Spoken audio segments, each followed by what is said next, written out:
गरीब बहू का जादुई सोने का दिया। सभी के बंगले दिवाली की लड़ी और दिए से रोशन जगमगा रहे होते हैं। दिवाली की रात सभी लक्ष्मी गणेश पूजन कर रहे होते हैं। वहीं दूसरी तरफ गरीब बहू ललिता दिए में तेल बाती करके उसे दिए बनाकर चाक पर लाकर रखती है कि तभी वहां पर दिया सोने का जादुई दिया बन जाता है। और बच्ची राधा बड़ी बड़ी आंखें किए कहती है, देखो माँ, ये दिया तो सोने का हो गया। तभी उस जादुई सोने के दिए में से एक और सोने का दिया निकलता है। देखो माँ, इस जादुई सोने के दिए में से फिर एक और दिया निकला। फिर जैसे ही वो गरीब बहू और जादुई सोने के दिए की बाती को जलाती है, उसमें से एक और जादुई सोने का दिया निकलता है। और ऐसा होते हुए देखते ही देखते उस गरीब बहू का घर, आंगन, चौखट, दरवाजा हर ओर जादुई सोने के दियों से सज जाता है। मगर गरीब ललिता के पास ये जादुई सोने का दिया आखिर आया कहां से? दिए ले लो, दिए, सुंदर सुंदर मिट्टी के दिए, दिवाली के दिए। शाम ढलने को आ गई है, आज तो एक भी दिया नहीं बिका। ये कहानी है गरीब गुणीराम के परिवार की, जो कई पुश्तों से मिट्टी के दिए बनाकर बेचते आ रहे थे। परिवार में पत्नी, बहू, बेटा और उनके बच्चे भी थे, जिसमें कि गुणीराम अकेले ही कमाने वाले हैं। माँ जी, खाना बन गया है, लगा दूं? नहीं, अभी रहने दे ललिता बहू, तेरे ससुर जी को आ जाने दे। तभी गुणीराम दिए से भरी टोकरी लेकर उदास मन से घर के अंदर आ जाते हैं और 7 साल की राधा उम्मीद लगाए हुए देखकर कहती है, दादाजी, आप आ गए। मेरे लिए पटाखे और फुलझड़ियाँ लाए हैं ना? राधा बेटी, अभी दादाजी थक गए हैं, तुम अंदर जाओ। तभी गुणीराम बिस्तर पर पड़े अपने बेटे मोहन को देखते हुए छाती पीट कर कहते हैं, अरे और कितने दुख देगा तू हम गरीबों पर, ऊपर वाले। अरे मेरे बुढ़ापे की लाठी के पैरों की जान छीन ली तूने और अब गरीबी की मार मार रहा है। मगर अब इतना ही दुख बहुत है, और दुख मत दे, और दुख मत दे विधाता, सहा नहीं जाता है। हम गरीबों के लिए तो क्या होली, क्या दिवाली, हर दिन एक सा बना दिया है तूने। हाजी, चुप हो जाइए। इस तरह से रोने से क्या होगा? शायद ऊपर वाला हमारी परीक्षा ले रहा है। भगवान पर भरोसा रखो, देखना एक दिन सब ठीक हो जाएगा। जानकी के दिए हिम्मत के साथ अगले दिन फिर से गुणीराम दिए बेचने जाता है। मोहन अपने पिता की ऐसी हालत देखकर मन ही मन खुद को कोसता है। बिस्तर पर पड़े पड़े उसकी आंखों से बहते आंसू रुकने का नाम ही नहीं ले रहे थे। मोहन जी, आप रो क्यों रहे हैं? तो मैं क्या करूं ललिता, बाबूजी की ऐसी हालत मुझसे देखी नहीं जाती। काश कि आज मेरे दोनों पैरों में थोड़ी सी भी जान बची होती तो मैं उनकी मदद कर सकता। हर रोज की तरह गुणीराम के दिए आज भी नहीं बिकते। क्या हुआ बाबूजी, आज भी दिए नहीं बिके? नहीं ललिता बहू, आज भी दिए नहीं बिके। पता नहीं नए जमाने के साथ लोगों को क्या हो गया है। जिसे देखो चाइनीज लाइटें खरीद रहे हैं, और अब तो बाजारों में बिजली पर चलने वाले लाइट वाले दिए भी आ गए हैं। बस एक तार लगते ही पूरा घर जगमग हो जाता है। तेल बाती की तो झंझट ही नहीं है, इसलिए लोग बिल्कुल भी दिया नहीं खरीद रहे हैं। वरना पहले युग में तो ऐसा चलन था कि दिवाली के महीने भर पहले से ही लोग दिए खरीद कर अपने घरों में रख लेते थे, और आज मुझ गरीब के दियों को कोई भी नहीं पूछता। अजी, मगर ऐसे कैसे चलेगा? दिवाली भी सर पर है, और ऐसे में अगर दिए भी नहीं बिकेंगे तो क्या होगा? जानकी, इस गरीबी में घर का खर्च नहीं चल पा रहा है और तुम्हें दिवाली की पड़ी है। अरे जब दिवाली के लगे बाजार में ये दिए नहीं बिक रहे तो बिना पैसों के हम दिवाली कैसे मनाएंगे? ये सुनकर बच्ची राधा रोते हुए कहती है, इसका मतलब हमारे घर में दिवाली नहीं मनेगी? माँ, दादाजी, आप दिवाली पर मुझे नए कपड़े नहीं दिलाओगे? इस बार भी मुझे ये फटी हुई फ्रॉक पहननी पड़ेगी। नहीं नहीं नहीं, मुझे कुछ भी नहीं पता। मुझे दिवाली मनानी है, मुझे भी पटाखे छुड़ाने हैं, मुझे भी नए कपड़े दिलाओ दिलाओ दिलाओ। राधा बेटी, ऐसे जिद नहीं करते, हमारे घर के हालात ठीक नहीं है। जैसे तैसे ललिता राधा को समझा बुझा देती है, और अब दिवाली का दिन भी आ जाता है। तभी पड़ोस के बंगले में रहने वाली अमीर बहू स्वाति महंगी सी साड़ी और भारी गहने पहने मिठाई का डिब्बा लिए आती है। हैप्पी दिवाली ललिता, ये लो मिठाई का डिब्बा। शुक्रिया स्वाति। अरे इसमें शुक्रिया की क्या बात है, आज दिवाली है, और दिवाली पर हम गरीबों में दान पुण्य करते हैं। सुबह से बहुत से गरीबों को मिठाइयाँ बांट चुके हैं और एक डिब्बा तुम्हारे लिए भी लेके आई हूँ। अब इतनी गरीबी में तुम कहाँ से इतनी महंगी मिठाइयाँ खरीदोगी, और ना ही तुम्हारे इन गरीब ससुराल वालों की इतनी औकात है जो तुम्हें किसी भी दिवाली पर साड़ी या एक आधा गहना ही दिला देते। ये देखो, मैंने आज की दिवाली के लिए ये साड़ी और सोने के गहने भी बनवाए हैं। पूरे 2 लाख रुपए खर्च हुए हैं। अच्छा, चलती हूँ। इस तरह से अमीर बहू स्वाति अपनी अमीरी का घमंड दिखाकर वहां से चली जाती है। वहीं वो बेचारी गरीब बहू अपने ससुराल वालों का स्वाभिमान रखकर उस गरीबी में खुद ही अपने हाथों से धान कूटती है और फिर दूर जंगल से लकड़ियों की गठरी माथे पर लाद कर घर लाती है। इन्हीं सब के बीच में दिवाली की शाम ढल जाती है, जिसके बाद वो मिट्टी के चूल्हे का धुआं झेलकर गुड़ की खीर और थोड़े से बचे आटे से मालपुए बनाकर दिवाली की पूजा के लिए मंदिर आती है।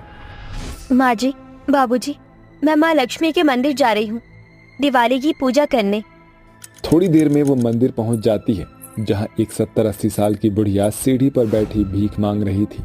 तभी वो स्वाति को रोककर कहती है, सुनो बेटी, कुछ खाने को दे दो, आज दिवाली है। ए बुढ़िया, चल छोड़ मेरा रास्ता। तुम गरीबों को कहीं और जाकर भीख मांगने की जगह नहीं मिलती क्या, जो मंदिर की सीढ़ियों पर डेरा जमा कर बैठ जाते हो? इतनी अमीर होकर भी स्वाति उस गरीब बुढ़िया को दुत्कार कर आगे बढ़ जाती है और फिर, सुनो बेटी, भगवान के लिए कुछ खाने को दे दो। बेटी, आज दिवाली है, माँ लक्ष्मी तुम्हारा भला करेगी। अब क्या करूं? कितनी मुश्किल से तो मैंने माँ लक्ष्मी को भोग लगाने को ये थोड़ा सा प्रसाद बनाया था, मगर ये बूढ़ी अम्मा भूखी है। ये लो अम्मा, ये आप खा लो। बूढ़ी अम्मा उस गरीब बहू के बनाए सारे मालपुए और खीर खा लेती है और तभी देखते ही देखते वो लक्ष्मी माता का रूप ले लेती है। हे माँ लक्ष्मी, आप? हाँ ललिता, मैंने तुम्हारी और तुम्हारे परिवार की बड़ी परीक्षा ली, मगर इतनी गरीबी में भी तुमने अपने घर के आखिरी अन्न के दाने से मेरे लिए प्रसाद बनाया। इसीलिए ये लो, ये जादुई दिया है, इसे ले जाकर अपने आंगन के चाक पर रख देना, तुम्हारे सारे दुख दूर हो जाएंगे। स्वाति ने अमीरी के घमंड में भिखारिन बुढ़िया के रूप में माँ लक्ष्मी को दुत्कारा होता है, जिससे उसके सारे सोने के गहने गायब हो जाते हैं। वहीं गरीब बहू वो दिया ले जाकर चाक पर रखती है। तभी वो मिट्टी का दिया चमकने लगता है और जादुई सोने का दिया बन जाता है। अरे बहू, कुछ बताती क्यों नहीं हो? ये जादुई सोने का दिया कहाँ से आया? बाबूजी, ये जादुई सोने का दिया माँ लक्ष्मी ने दिया है। अब हमारे घर के गरीबी भरे दिन और हमारे सारे दुख दूर हो जाएंगे। माँ, अब तो हमारे पास जादुई सोने का दिया है जो हमें इतने सारे सोने के दिए दे सकता है। इनमें से थोड़ी सोने के दिए बेचकर मुझे एक नई फ्रॉक और पटाखे दिला दो ना। मैं ये फटे हुए फ्रॉक में दिवाली नहीं मनाऊंगी। नहीं राधा बेटी, आज के दिन हम इन दियों को नहीं बेच सकते, आज दिवाली है। इसी के साथ माँ लक्ष्मी का दिया जादुई सोने का विशाल दिया बनकर अपने अंदर से सोने के दिए बरसाता है। देखो ललिता बहू, आज तो माँ लक्ष्मी ने हम गरीबों के घर को धन से भर दिया है। अब हम जैसे झोपड़ी में रहने वाले गरीबों की दिवाली भी इस साल खुशियों भरी बीतेगी। सोने के दिए से मिले सिक्कों को बेचकर गुणीराम अपने परिवार के लिए कपड़े, मिठाइयाँ और राधा के लिए ढेरों पटाखे लेकर आता है। अरे कहाँ है मेरी प्यारी पोती? मैं यहाँ हूँ दादाजी। ये देखो, तुम्हारे दादाजी तुम्हारे लिए दिवाली के ढेर सारे पटाखे लेकर आए हैं और सुंदर सी फ्रॉक भी। अरे जल्दी से पहन कर आओ बेटा। और ललिता बहू, ये रहा तुम्हारे लिए। इसकी क्या जरूरत थी बाबूजी? जरूरत थी बहू, आज दिवाली है और तुम हमारे घर आंगन की लक्ष्मी हो। इतने सालों से हमने तुम्हें गरीबी के सिवा और कुछ भी नहीं दिया है। आज मौका भी है और दस्तूर भी। अपने ससुर से दिवाली का उपहार पाकर ललिता की आंखों में खुशी के आंसू भर आते हैं, जिसके बाद सभी लोग कपड़े पहनते हैं और एक साथ लक्ष्मी पूजन करके एक दूसरे को मिठाई खिलाकर दिवाली मनाते हैं।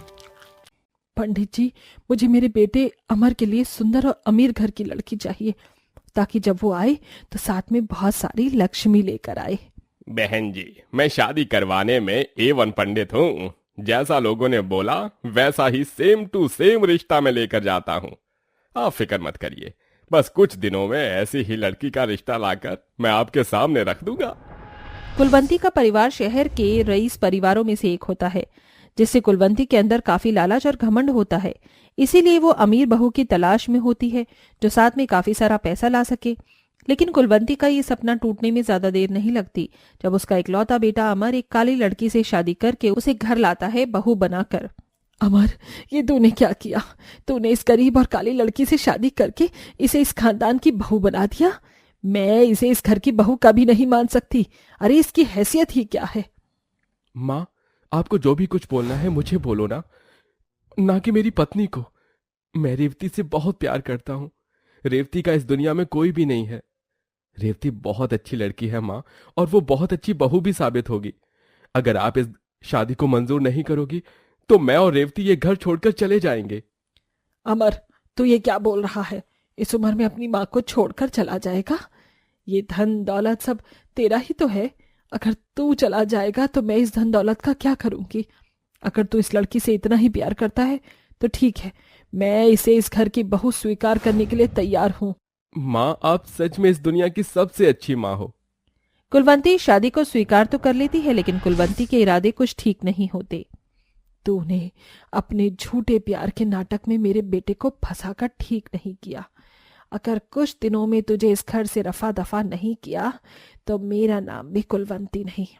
अरे काली महारानी, तेरे हाथ है या कछुए के पैर जो इतने धीरे धीरे चल रहे हैं?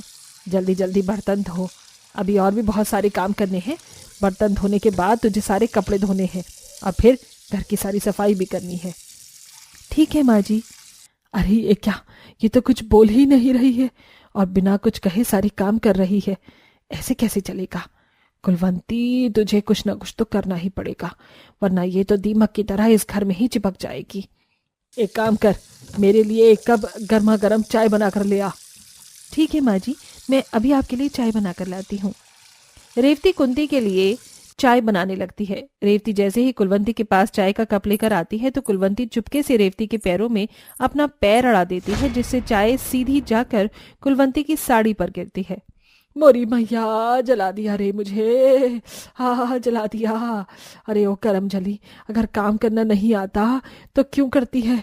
जला दिया ना पैर। माँ जी, मैंने जानबूझकर नहीं किया, गलती से आपके पैर से धक्का लगने की वजह से ये चाय आप पर गिर गई। अच्छा, तो तू अब ये कहना चाहती है कि इसमें गलती मेरी है? पर तेरी इतनी हिम्मत कि तू मुझसे जुबान लड़ाएगी? रुक, तुझे अभी बताती हूँ। कुलवंती जल्दी से अपने कमरे से बेल्ट लेकर आती है और किसी जानवर की तरह रेवती को बेल्ट से मारने लगती है। रेवती का शरीर पूरा का पूरा लाल पड़ जाता है, लेकिन कुलवंती के हाथ नहीं रुकते। अब अक्सर कुलवंती हर छोटी छोटी बातों पर रेवती को जानवरों की तरह मारा पीटा करती थी, लेकिन रेवती हमेशा सारी चीज सह जाती थी। अगर ऐसे ही चलता रहा तो मैं इसे कभी भी इस घर से बाहर नहीं निकाल पाऊंगी। अब मुझे कोई दूसरा रास्ता अपनाना होगा। अमर बेटा, मुझे तुझसे कुछ बात करनी है। हाँ माँ, बोलो, क्या हुआ? मैं तुझे कैसे बताऊं? तुझे खुद बताते हुए शर्म आ रही है। बहू के चाल चलन कुछ ठीक नहीं है। वो अक्सर किसी से फोन पर घंटों घंटों बात किया करती है। ये क्या कह रही हो आप? अगर तुझे यकीन नहीं हो रहा तो चल उसके कमरे में चल और खुद देख, उसके कमरे में एक लड़का है। कुलवंती अमर को रेवती के पास ले जाती है। अमर जैसे ही रेवती के कमरे में जाता है तो देखता है कि रेवती एक लड़के के साथ है और उस लड़के ने रेवती का हाथ पकड़ा हुआ है। दरअसल ये लड़का कुलवंती ने ही भेजा होता है। रेवती, ये लड़का कौन है? अमर, मैं नहीं जानती ये लड़का कौन है। जान, तुम्हें डरने की कोई जरूरत नहीं है। अब मैं आ गया हूं ना। देखा बेटा, ये लड़का कैसी बातें कर रहा है। मैं तो पहले से ही इस लड़की के चाल चलन समझ गई थी, लेकिन तू ही इसके प्यार में डूबा हुआ था। अमर गुस्से से रेवती को थप्पड़ मार देता है। सही किया तूने बेटा, ये लड़की इसी लायक थी। अब जा, इसे घर से निकाल दे। मैं इसे घर से नहीं निकाल सकता। इसका इस दुनिया में कोई नहीं है। अगर मैं इसे घर से निकाल दूंगा तो ये कहाँ जाएगी? ये इस घर में ही रहेगी, लेकिन अब इसे कभी मेरा प्यार नहीं मिलेगा। अमर वहां से चला जाता है और बेचारी रेवती रोती रह जाती है। लेकिन ये सब देखकर कुलवंती बहुत खुश होती है और अब वो इस बात का पूरी तरह से फायदा उठाती है। अमर, मेरी बात मान, तू किसी दूसरी लड़की से शादी कर ले। मैंने तेरे लिए एक बहुत अच्छी लड़की का रिश्ता ढूंढा है, बहुत अच्छे घर की है, तू उसके साथ बहुत खुश रहेगा। लेकिन माँ, बेटा अपनी इस माँ की बात मान जा और कर ले शादी। अगर तू अपनी माँ से प्यार करता है तो शादी जरूर करेगा। अपनी माँ की बातों में आकर अमर इस शादी के लिए हाँ कर देता है।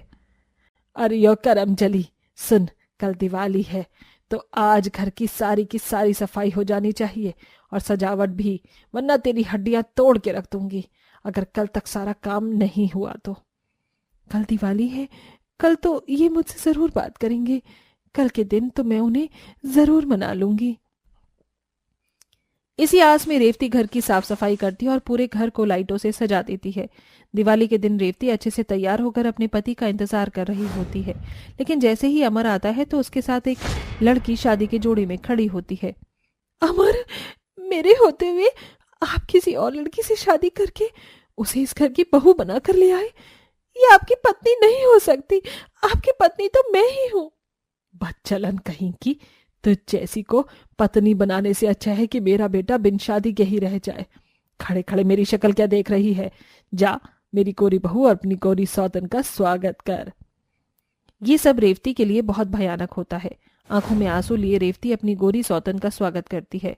कुलवंती ने अपने बेटे की शादी गोरी लड़की से करवा तो जरूर दी थी, लेकिन ये कुलवंती की उसकी जिंदगी की सबसे बड़ी गलती थी।